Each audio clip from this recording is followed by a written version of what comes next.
Hello, everyone, and welcome. My name is Julie Mann. I'm also known as the Habit Fixer, and I love helping women over 50 to enjoy amazing health and well-being and self-confidence. And I do that with EFT, which is a simple tapping technique, nutrition, skincare, and digital products. And today I'm joined by the lovely Bex Burton. And if you don't know who she is yet, she is a dating and relationship coach. So if that's something you're interested in, and I'm sure you're all interested in relationship, if nothing else, then listen up. So today she's going to talk about habits for midlife dating success. Can't wait for that, Bex. So I'm going to hand straight over to you. Yeah, great. Thank you, Julie. Hello, everybody. Well, midlife dating is definitely a high-charged topic. There's a lot of high emotions when we talk about midlife dating, especially for those of us who are feeling challenged by it. So I'm here to talk about a couple of different habits that can help you stay even-keeled and experience a joyful and easeful dating practice and call in the relationship of your dreams. One of the very first habits that I encourage my clients to be in the practice of is being very clear on their vision and focusing on the relationship that they want rather than trying to make things work with any specific candidate that's at play who's not showing up the way that we want them to or pursuing us the way that we want them to. Just really recognizing and accepting people for who they are and where they're at, and whether or not we're aligned with the things that we want in our love lives. For example, I have clients who, will have a hot and cold relationship with somebody who's all about them for a whole week, and then will drop off the face of the earth for 2 or 3 weeks, 2 or 3 days even. And what they really want is an integrated partnership. They want communication in between dates. They want, so we ask for these things, we make these powerful requests. If the candidate is not available to offer these things, then it's clear that we don't want the same thing. So the quicker and easier that we can move on from these candidates who are not aligned with what we desire in relationship, the better off we are. So being clear on your vision and being willing to move on from candidates who are not aligned with what we want. That is the first habit. And this takes practice, because we will enjoy somebody's company. We'll get our hopes up really high. But when we discover that we're not aligned, it's really time to move on. Another habit that I work with my clients on is their mindset. And again, this is it can be a very challenging time, right? Because we're vulnerable when we're putting ourselves out there for deep and connected love. So our mindset is really key and everything. And if we're not aware of what our brain is telling us, if we're not aware of the stories and the beliefs that our brain is telling us in this process, that is where we want to begin. We want to practice mindfulness. We want to bear witness to what our clever brain is telling us, because oftentimes our brain is going to try to ease the challenge or ease the suffering by saying, oh, all men are this way, or dating at this age is this way, because that's the way our brain works, right? In the absence of information, our clever brain uses our imagination to fill in the gap and make up stories.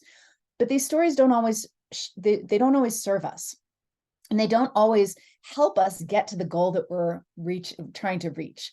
So we have to pay attention. We have to bear witness to what our mind is telling us and recognize whether those stories and beliefs are in alignment with what we want to experience in our love life, or if they are talking us out of the very thing that we want. So our mindset is key, practicing mindfulness. Another habit for our dating ladies out there to be in practice of is skillful communication. And this is so paramount. I spend probably the majority of my time with my clients working on communication skills, because our default method of communicating is often externally focused. Why aren't you doing this? You're not doing this for me, or you're doing too much of this, or you're not doing enough of that. When in fact, what we are trying to express is some need or emotion that is happening within us. So the practice of skillful communication is really recognizing our discomforts, our frustrations, our disagreements, and recognizing what is it here that's happening inside of me, rather than, because I know what's going on outside of me. I know what you're doing or not doing that's pissing me off. But what is it that I'm feeling? And what is that reflecting of a need being met or not met that I can communicate from a first person position? Because when we start communicating from our own inner landscape, what I'm feeling, what I'm needing, what I would love from you instead, when we communicate from this first person, we're actually building more intimacy and connection. And whether that's with your dream partner, with your best friend, your mom, or a dating candidate that maybe you know isn't your person, the rule of thumb here is practice, because the better you get at communicating from that first person, the better you communicate, the better you get at communicating your inner landscape to those around you, the better off you're going to be when you meet that partner that you want the relationship to last. It's not a switch that we just flip when we meet the right person. It is a practice. So this is the habit that I encourage you to be in, is of skillful communicating from your inner landscape, that first person persona. Oh my goodness, Bex, I love that. I really enjoyed the fact that you're referring to a potential partner as a candidate. I've never heard that before, but I love that. I love that.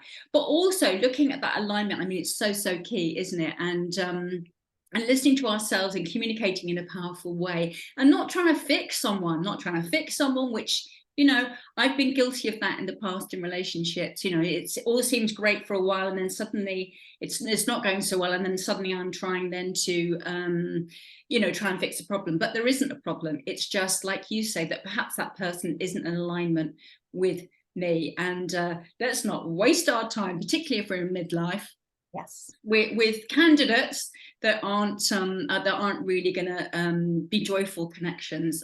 I think that's absolutely brilliant. And I know you talked about women. Obviously, there will be some men listening to this, and really those habits apply to either sex, don't they? They absolutely do. And there's a couple of more specific habits for men that are you know, that don't necessarily pertain to women in this modern day of dating. But for men, online dating can, well, for certain men and certain women, online dating can be extremely challenging. For men in particular, there's a higher volume of men on online dating. So there's less traffic going to their profile. There's less mutual likes. There's less conversations happening for men. So for men, we need men to really be in their real life practice, engaging with women out in the world. And I know from a lot of men that puts them in what I like to call the butt pucker zone, the very scary place of knowing what needs to be done, but before actually doing it.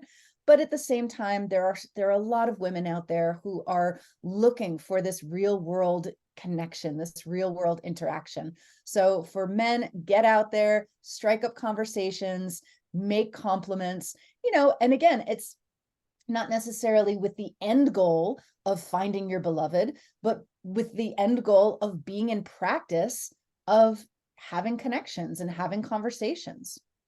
Absolutely brilliant. And for all the men watching, if you're looking to give a woman a solution, I would say rather not.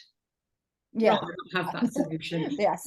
Be in the practice of active listening and being an empathetic ear and checking in with your partner or your candidate. How would you like me to be for you right now? Would you like me to be supportive? Would you like me to be celebratory? Would you like help in problem solving? You know, when we check in with whomever we're speaking with upfront and just kind of gauge why they're sharing and what they need from us, then we're really averting some fallout, some potential fallout down the line.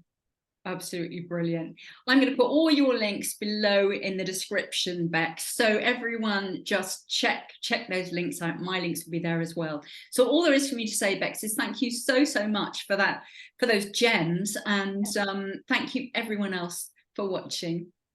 Thank you so much, Julie.